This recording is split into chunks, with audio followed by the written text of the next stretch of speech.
In the post-classical period, the Indian Ocean was an important zone of interaction, though its importance continued to grow with time.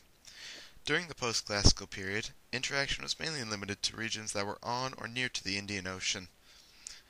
While overland routes of contact and trade did increase for this period, sea routes experienced more growth, and there was an increased amount of contact between civilizations overall.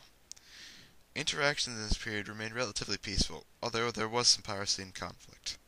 Chinese culture was also spreading through interactions, influencing surrounding regions such as Korea and Japan, as well as more widespread reaching out with a series of trading missions late into the period. The number of contacts and exchanges were increasing in the post-classical period, and the amount of sea routes grew to be approximately equal to the number of land routes. Trade between regions was typically almost completely peaceful during this time. There was more contact in the Indian Ocean in the post-classical period than in earlier periods, but it was overshadowed by the exchanges of later global eras. Exchanges were common in trading cities, where there were various small communities where travelers from the same region would gather and stay.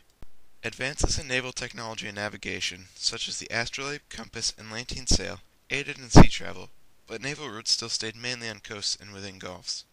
Some of the more far-reaching traders of the period were people such as the Arabs, who utilized their more advanced skills in naval technologies. Late into the period, the Ming dynasty of China also launched what was for them an unusual series of large-scale trading expeditions before retreating into a more typical period of isolation. They also spread their culture to the more immediate surroundings, affecting these regions' futures to varying degrees.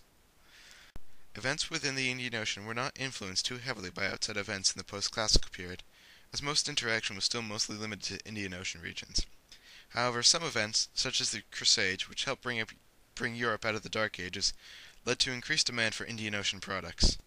This demand aided in the beginning of Europe's Age of Exploration.